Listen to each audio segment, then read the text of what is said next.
Hello viewers, রাতের ঢাকায় আপনাদের সবাইকে স্বাগত।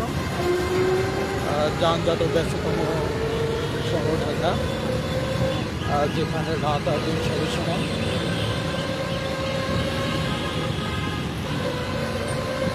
আমি এই মুহূর্তে আছি নতুন বাজার বাড্ডা লিং রোড। আমি আপনাদের দেখাবার চেষ্টা করতেছি রাতের ঢাকায় কতটা জ্যাম থাকে গুলশান বাড্ডা লিং রোডে। এই মুহূর্তে আছি আমি জারা ফার্নিচারের সামনে।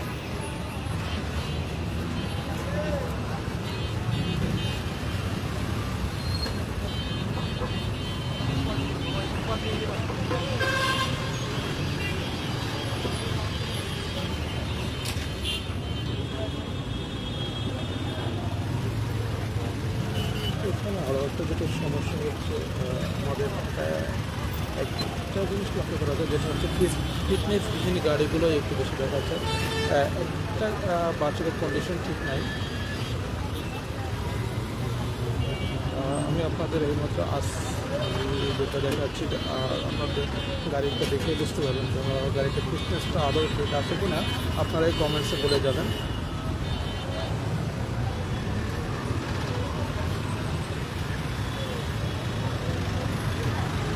ব্যস্ততম শহর, আমরা সবাই ব্যস্ত যদিও, কিন্তু এই খুঁটিনাটি দিকগুলো আমাদের পরিবহন মন্ত্রণালয় বা পরিবহন অধিদপ্তরে যারা আছে সেটা দৃষ্টি দেওয়াটা উচিত, যার ক্ষেত্রে আমরা সাধারণ মানুষ নিরাপদে চলাফেরা করতে পারি। কারণ আমাদের সাধারণ মানুষের চলাচলের বাহক হচ্ছে বাস।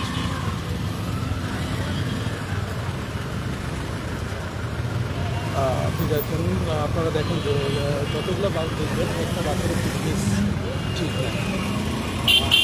সেক্ষেত্রে শুধু বাস না,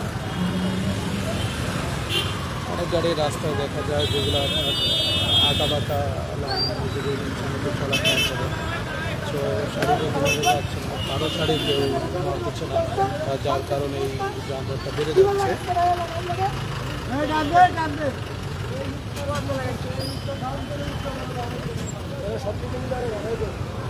দেখেন ব্যারিকেডগুলো রাস্তার উপরে রেখে দিয়েছে।